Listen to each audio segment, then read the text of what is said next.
Imagine living in a world where the very change of seasons could determine whether you thrived or perished. No central heating.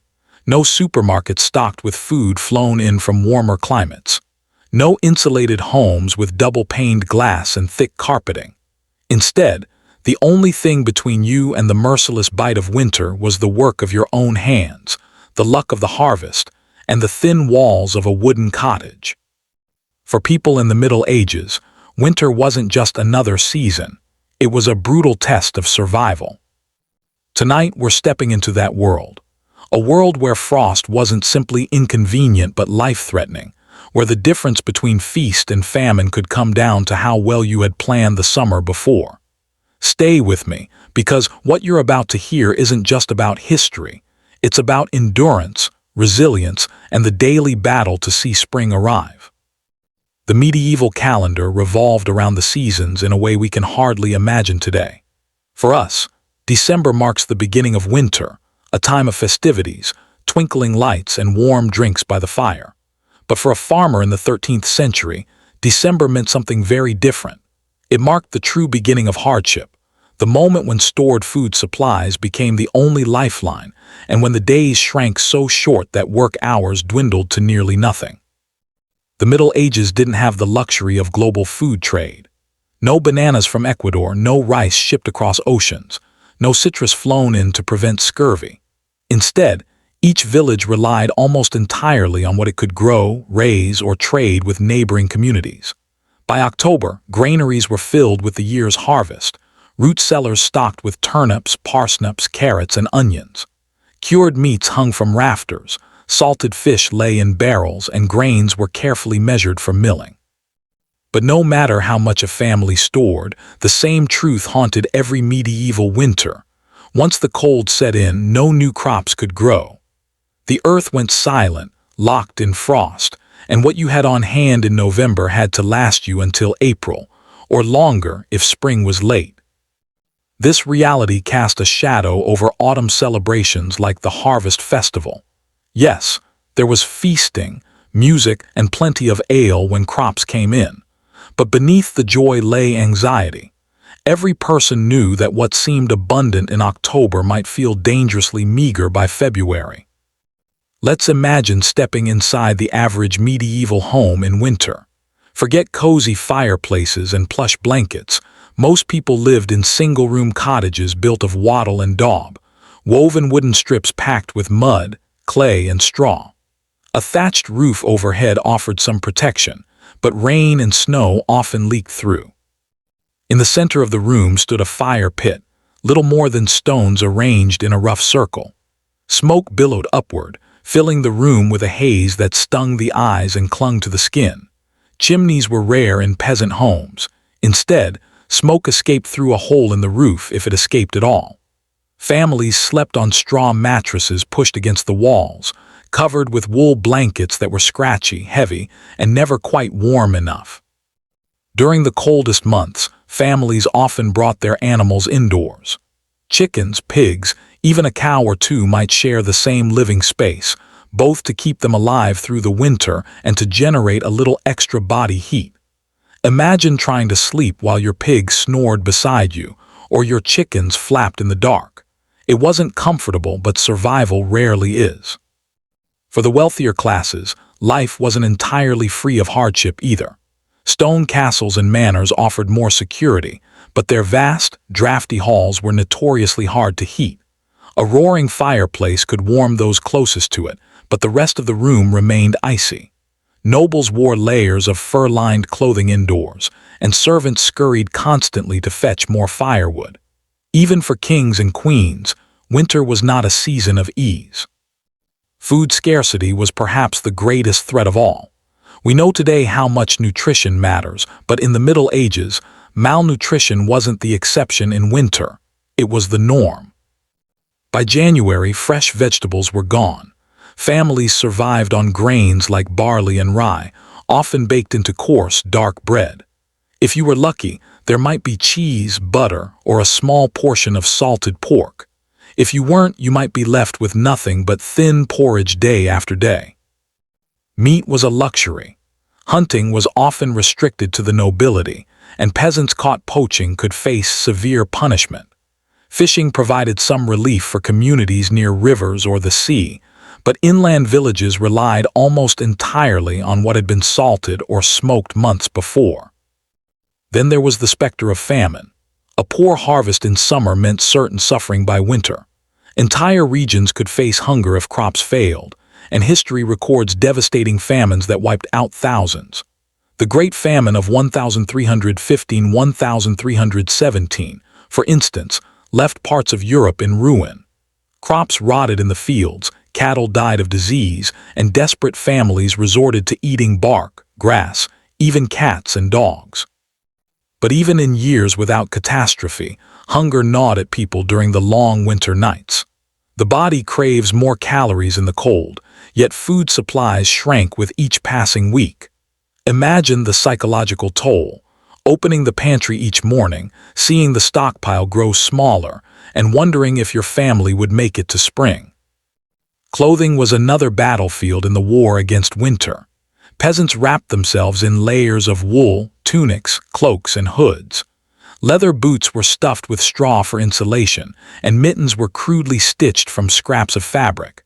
But wool, while warm, was heavy when wet, and rain or snow could quickly soak through. Fires helped, but wood was not infinite. Gathering firewood was grueling work, often left to children who trudged into the forest with axes or dragged back fallen branches. In many places, peasants were forbidden from cutting wood on a lord's land, leaving them with little more than brush and scraps. Running out of firewood wasn't just uncomfortable, it was fatal. Frostbite, hypothermia, and respiratory illness were common. A simple cold could turn into pneumonia, and with no antibiotics, such an illness could be deadly. The elderly and infants were most vulnerable, and many never survived the winter. Families often entered the season knowing they might not all see it through to spring. Despite the scarcity, winter wasn't entirely idle. Farmers repaired tools, mended fences, and wove new clothing. Women spun wool, brewed ale, and tended what food remained. Children were taught skills during these months, from basic reading and writing in wealthier households to practical trades like basket weaving or wood carving among peasants.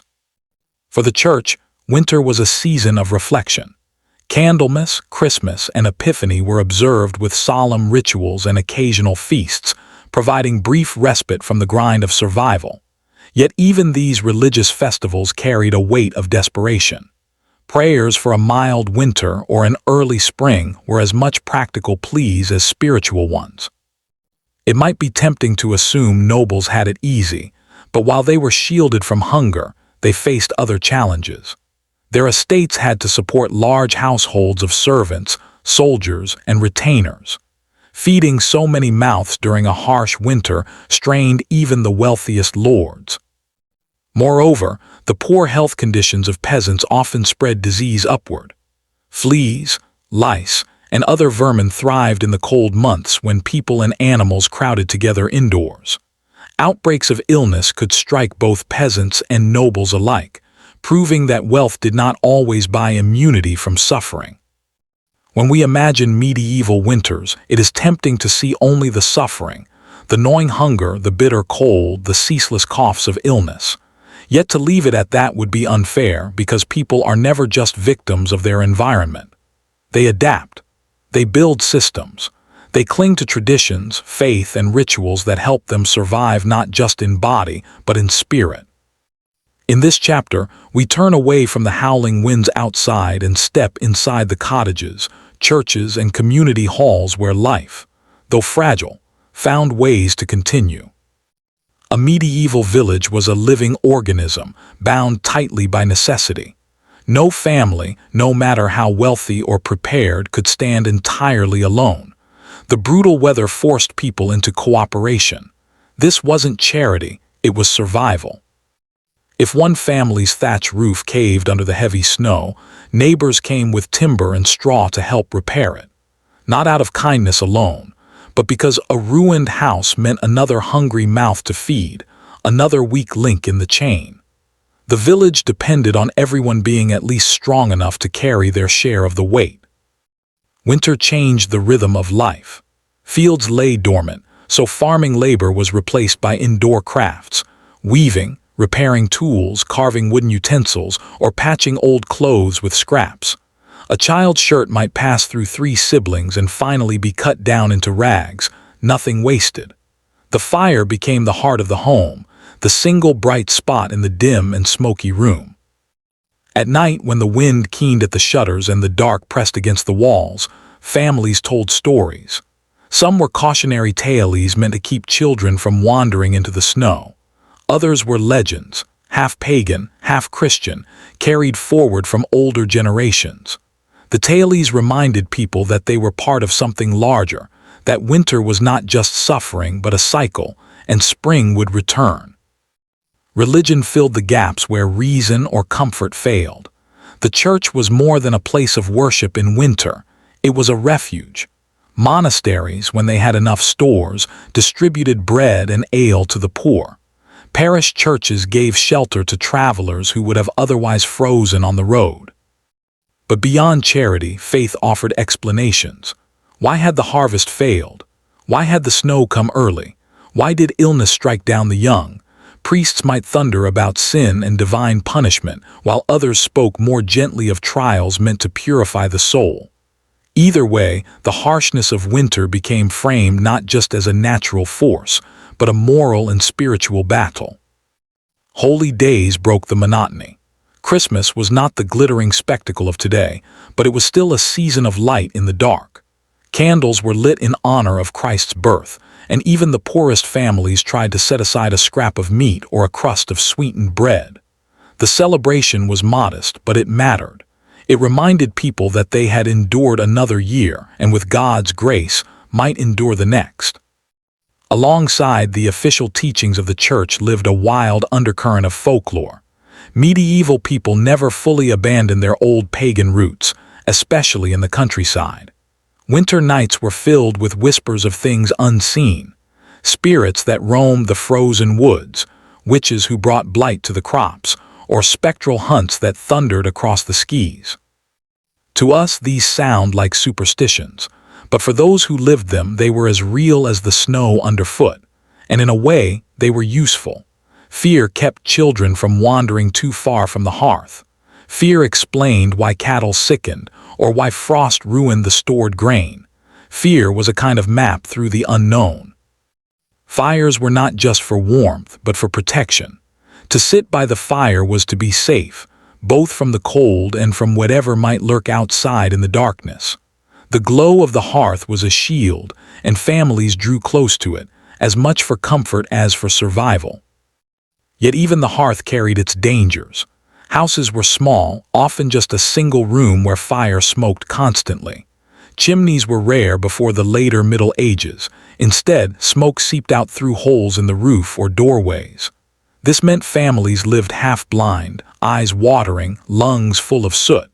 Respiratory illness was common, and for children, often deadly. Accidents, too, were frequent. Clothes caught fire. Toddlers stumbled into the flames. A collapsed beam could scatter burning embers across straw floors. Winter, for all its terror outside, brought hidden perils inside as well. Still, the fire was life. Without it, bread could not bake, water could not boil, and frost would creep into the marrow of every bone. The hearth was a paradox, both savior and threat, blessing and curse.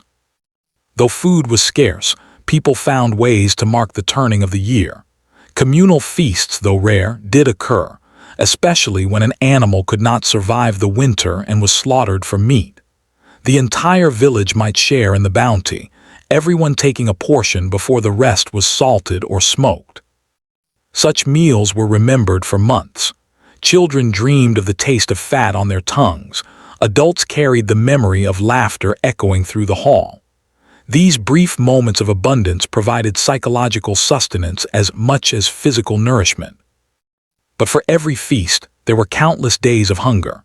Bread thinned with sawdust or ground beans, soups made from roots and bitter herbs. Families rationed carefully, sometimes tricking children with smaller bowls or filling them with broth heavy on water but light on food. Parents often went without so their children could eat, though many still buried sons and daughters before spring. Silent endurance. One of the most striking features of medieval winters is the silence. Not literal silence. After all, there were cries, coughing, the creak of wood, the hiss of fire, but a cultural silence. Few diaries remain from common people. Few records capture the thoughts of the poor who bore the brunt of winter's weight. Their stories come to us filtered through the words of priests, landlords, or officials. This silence is itself a lesson. Most endured without complaint, at least not in writing. Survival demanded focus, not reflection. To look too closely at despair might have been to lose hope entirely. Instead, they carried on. That, perhaps, is the greatest testament of all. When we picture childhood, we think of innocence, play, and learning. But in the medieval world, especially in the icy grip of winter, childhood was not a protected stage of life. It was a battle for survival. Women, too, carried burdens that the season made infinitely heavier. To understand the brutality of medieval winters, we must look closely at the youngest and the most overworked members of society, for it is in their lives that the cold left its deepest scars. A medieval child was never far from the threat of death, and winter sharpened that blade. Infant mortality rates were high year-round, but in the cold months, the risk doubled. Colds became pneumonia, fevers turned fatal, and hunger gnawed at young bodies that had little fat to spare.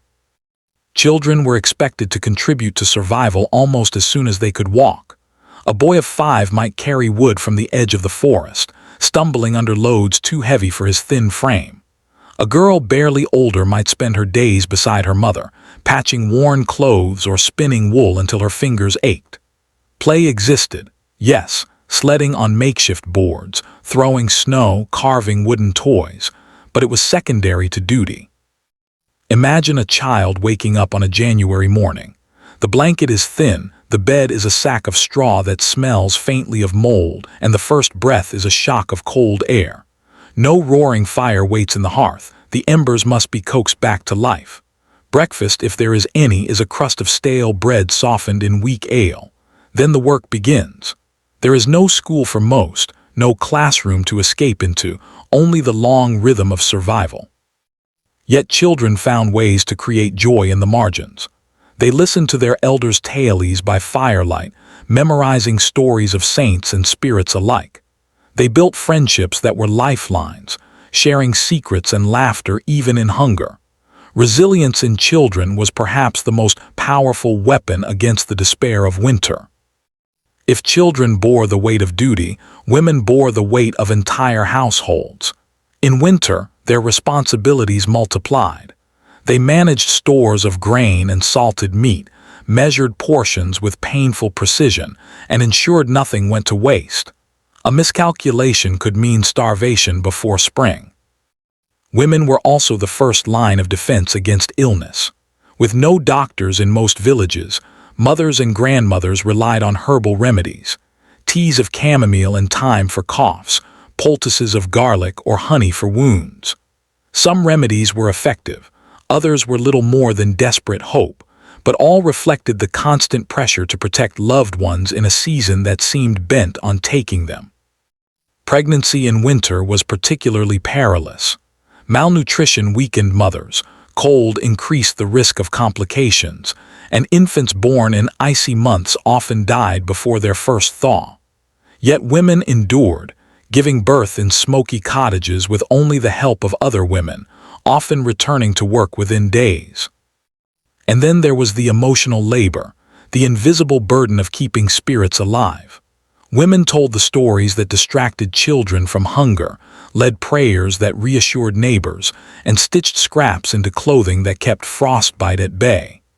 Their work was often undervalued, but without it, households would have collapsed long before spring. Every family, whether peasant or minor noble, lived by a brutal arithmetic in winter. How much grain remained? How many animals could be slaughtered without risking next year's herd? How long could the firewood pile last? A sack of flour was not just food, it was time. Each loaf baked meant one less meal in the future. Each candle burned was another night spent in darkness later. Every decision carried weight. Families kept mental ledgers, counting days by dwindling supplies. A child's illness meant more broth consumed. A neighbor's need meant food given away, sometimes willingly, sometimes under pressure. Survival was not a matter of abundance, but of calculation, of stretching every resource to its thinnest margin. Even the wealthy faced this arithmetic. Nobles had more stores, more livestock, more wood, but they also had more mouths to feed, more servants depending on them, and reputations to maintain through feasts and hospitality. A lord who failed to provide could lose loyalty just as quickly as a peasant might lose a child. What did medieval winter sound like? Beyond the howling wind and the crackle of fire, it was filled with the rhythms of survival. The scrape of shovels clearing paths, the steady chop of axes in the forest, the creak of wagon wheels struggling through snow. Inside, the soft whir of spinning wheels, the rhythm of weaving looms, the coughs of the sick, and the murmured prayers of the faithful. At night, silence reigned. Villages went dark early, candles conserved, fires banked low. Families huddled together in the quiet, every sound outside, a wolf's howl, a branch snapping under snow echoing louder in the stillness. This silence was heavy, but it was also binding. Families, pressed close by necessity, forged bonds in the quiet hours. Winter stripped away distractions, leaving only the essentials: survival, faith, and each other. Not all children faced the same hardships. In castles and manor houses, noble sons and daughters enjoyed warmer clothes, better food, and sometimes tutors who came even in winter. Yet their lives were not without risk. Disease did not discriminate, and even the wealthy buried children taken by fever or infection. Noble girls were often taught to manage households, learning the same arithmetic of survival as their peasant counterparts, though with larger stores at their disposal. Noble boys might train in arms, practicing swordplay in drafty halls, their breath visible in the cold air. Even here in luxury, winter pressed in, less fatal but still unforgiving. In the end, medieval winters were survived not by individuals, but by collectives. Families, neighbors, and communities leaned on one another in ways modern life has almost forgotten. A loaf of bread shared could mean the difference between life and death. A warm story told at the right moment could stave off despair as surely as a meal. The brutality of the season was undeniable, but so too was the resilience it forged. To endure a medieval winter was to learn the value of interdependence, of faith, of cunning, and of endurance beyond measure. The struggle of winter was not confined to cottages and village lanes. Entire kingdoms felt its bite. When the snow fell hard and the harvest failed, it was not just families who starved, but armies, markets, and rulers themselves who faced collapse. Medieval winters were as much political events as natural ones, shaping wars, alliances, and the fates of kings. To be a ruler in the Middle Ages was to live on a knife's edge. Authority was never absolute. It was a constant negotiation between lords, clergy, and common people. Winter made that balance even more precarious. A king who could not feed his people risked rebellion. A lord who hoarded food while his tenants starved might face revolt. Scarcity bred anger, and anger turned quickly to unrest. Chroniclers often recorded not just the weather but the mood it created. The winter was long and cruel, one monk wrote in the 14th century, and the people murmured against their lords. Grain prices could double or triple in a bad year. Bread riots broke out in towns, desperate crowds storming mills and bakeries. Even nobles, shielded by their wealth, knew that too much hunger among their subjects was dangerous. Armies feared winter as much as any enemy. Campaigns were usually planned for spring and summer, when fields provided food and roads were passable. But wars did not always obey calendars. When fighting stretched into winter, disaster followed. Soldiers trudged through snow with inadequate boots, cloaks stiff with frost. Horses weakened without fodder. Supply lines froze, literally, as rivers iced over and carts could not move. Disease tore through camps where men huddled together for warmth. More soldiers died from exposure and starvation than from sword or arrow. Commanders sometimes turned winter into a deliberate weapon. They burned fields and villages, ensuring that any pursuing army would find only ash and snow. Scorched earth left enemies to starve, their strength sapped long before battle. The cruelty of winter was harnessed as a tool of strategy. Some winters were so severe that they became historical turning points. The Great Famine of 1315–1317 is one of the most infamous. Relentless rains ruined crops, and harsh winters compounded the misery. Grain rotted in the fields, hay for animals turned to sludge, and across Europe millions faced hunger.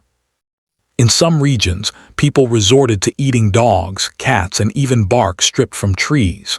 Chroniclers whispered of darker rumors, cannibalism, though such accounts are often exaggerated or symbolic of despair.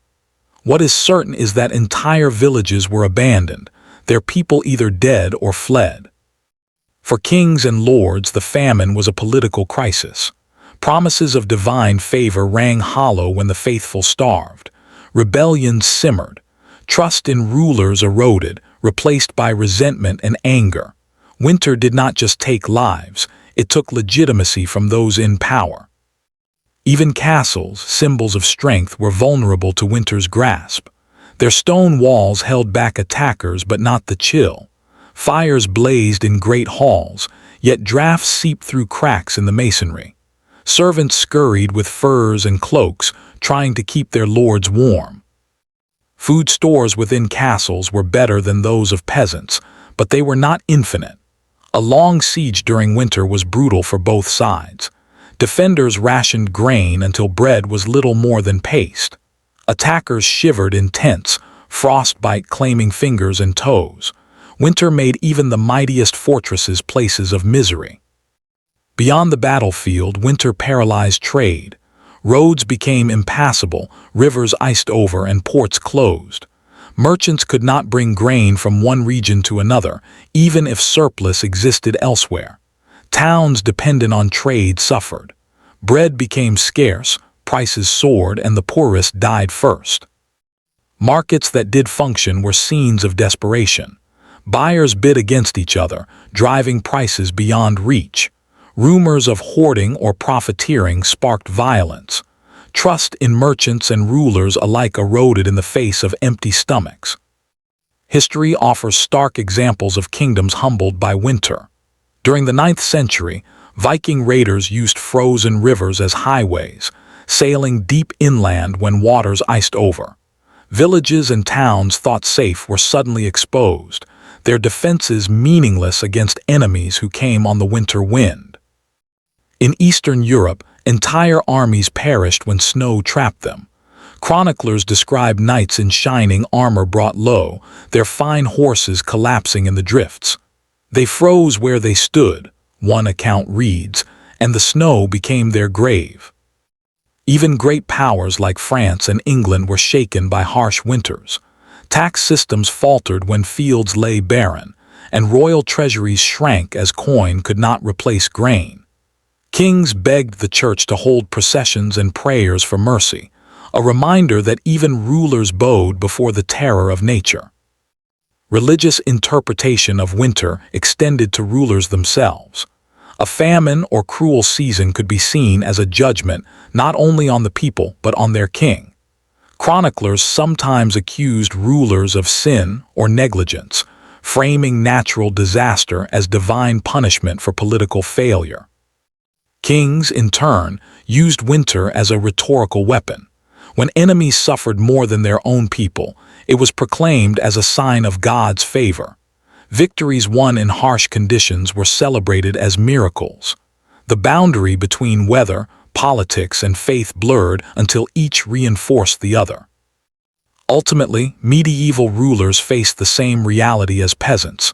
Winter was an adversary that could not be ignored, only endured. Kings might ride in furs and eat from golden plates, but if fields failed, their crowns grew heavier. Winter equalized in its cruelty, sparing no one entirely. When the days shortened to little more than shadows, medieval people did not simply endure, they sought meaning.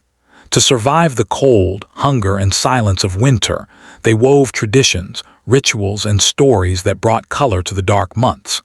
In these expressions, we see not only fear, but also resilience and creativity. Winter in the Middle Ages was as much a cultural season as a physical one. Though food was scarce, winter was marked by festivals that provided both distraction and hope. Christmas, for instance, was not the consumer holiday of today, but it was a season that brought warmth into otherwise bleak lives. Candles glowed in churches, processions filled the streets of towns, and even the poorest tried to mark the day with something special, a scrap of meat, a sweetened cake, or a new song. Yule, inherited from older pagan customs, was especially strong in northern Europe. Families lit the Yule log, a massive piece of timber that burned for days. Its light symbolized endurance, its warmth a promise that spring would return.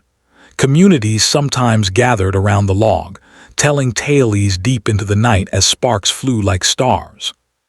The Feast of Fools and Twelfth Night revelries offered moments of release. For a single day, social order turned upside down. Peasants dressed as lords, clerics performed parodies, and laughter filled the halls where silence usually ruled. These moments of inversion provided a necessary outlet, a way of mocking hardship and authority alike before returning to the grind of survival. Carnival, held before Lent, was another explosion of life in the heart of winter. Masks, music, and feasting turned streets into carnivals of color against the snow. Behind the joy lay a sharp truth. Such celebrations were fueled by food that might otherwise rot before spring. Better to eat, drink, and dance than to watch supplies spoil. Music echoed through winter nights as both comfort and ritual. In churches, choirs sang hymns that lifted hearts above the cold stone walls. Carols, many with roots stretching back to medieval times, were sung from house to house, voices carrying warmth across frozen fields. But music was not only sacred. Villagers gathered with fiddles, drums, and pipes, creating rhythms that defied despair. Dances were held in barns or communal halls, the stamp of feet echoing against the timbers. For a brief time, hunger and cold were forgotten, replaced by the pulse of melody and laughter. Music also carried memory. Songs about summer fields, springtime fairs, or autumn harvests reminded listeners that winter was not endless. In melody, they could feel the warmth of seasons past and believe in seasons to come. Perhaps nothing was as vital to the medieval winter as storytelling. When snow sealed doors and darkness fell early, families turned to tales to fill the silence. Stories preserved history, carried morals, and explained the inexplicable. Legends of saints were told beside the fire, reminding listeners of holy endurance. Folktales of cunning peasants outsmarting lords or spirits gave hope that wit could triumph over power. Myths older than Christianity still lingered, tales of frost giants in the north, of the wild hunt sweeping through the skies, of witches who brought storms with a whispered curse. Children listened wide-eyed, the flicker of firelight painting shadows on their faces. In these stories they found lessons. Don't wander alone in the snow, respect the unseen, never waste food or kindness. Storytelling was education, entertainment, and survival strategy all in one. Winter birthed some of the most enduring legends of the medieval imagination. In Germanic lands, the wild hunt was feared, a spectral procession of riders led by a god, spirit, or cursed king.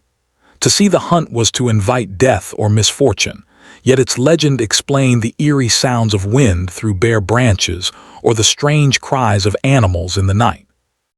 In Slavic traditions, frost demons stalked the land, punishing the careless who strayed too far from home.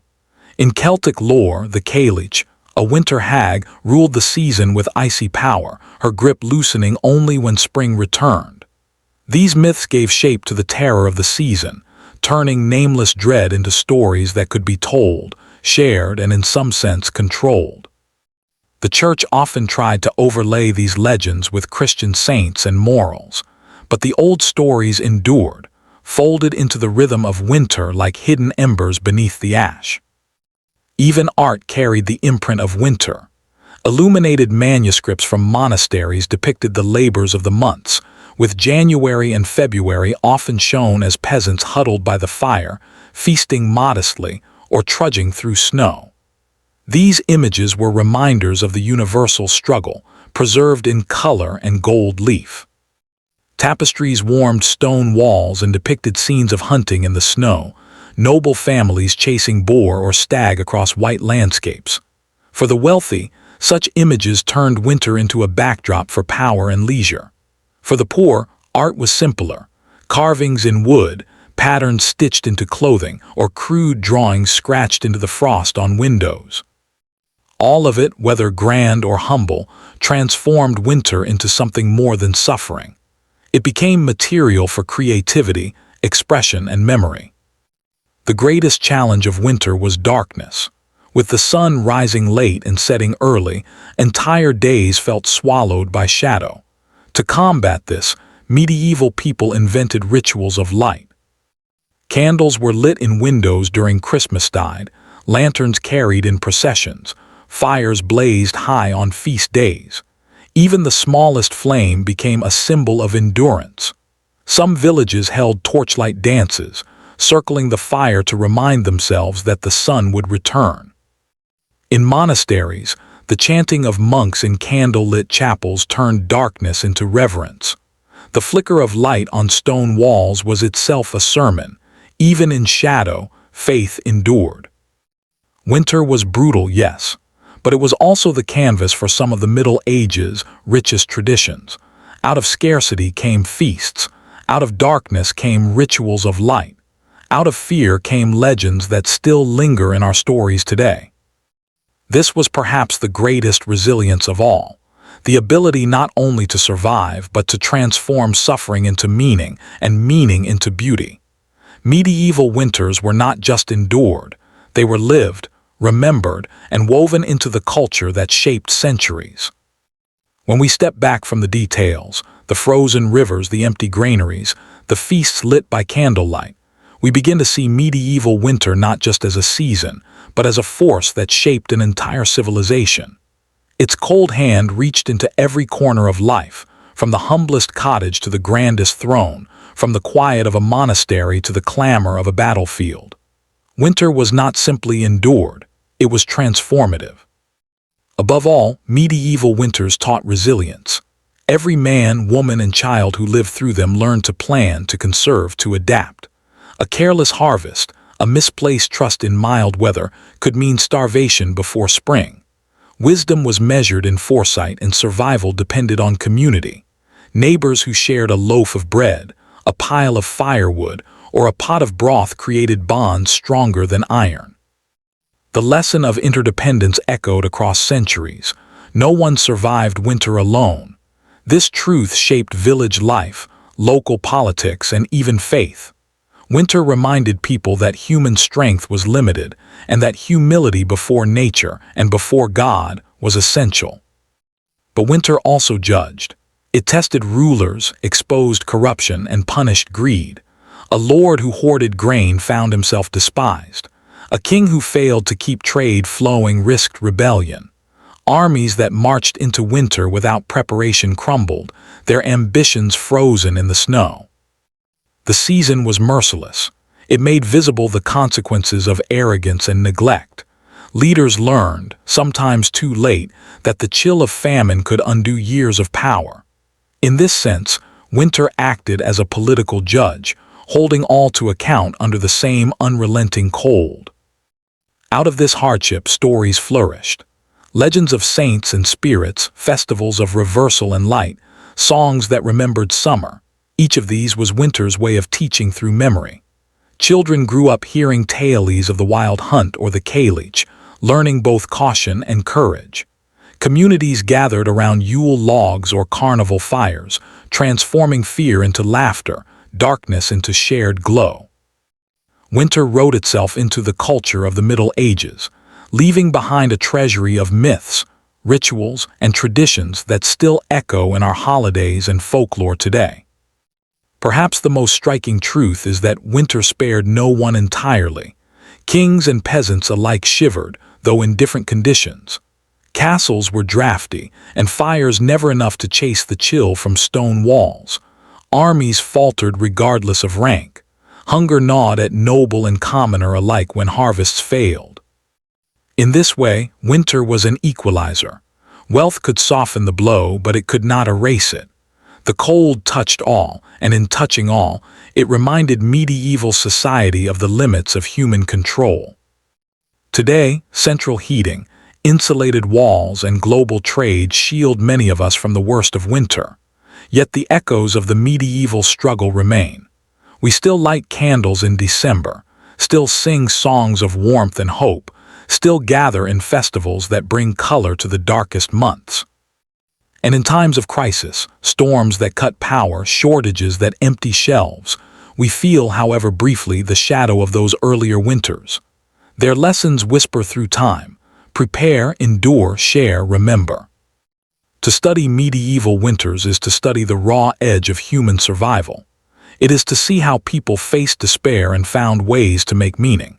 It is to recognize that behind every illuminated manuscript, every castle wall, every song that has come down to us, there was a struggle against hunger and cold. The Middle Ages were not only an age of knights and cathedrals, but an age of winters that carved themselves into the bones of society. That memory shaped laws, faith, art, and community. And in a world still vulnerable to nature's extremes, their story remains ours. So when we ask why medieval winters were brutal, the answer is not just the frost or famine. It is the way the season tested every layer of life and left its mark on history. From the hearth fire to the royal court, from battlefield to chapel, winter was both enemy and teacher, judge and storyteller. And though centuries have passed, we still live in its shadow. Every candle lit against the dark, every festival held in the cold months, is a quiet remembrance of those who endured before us. That is why their story matters still.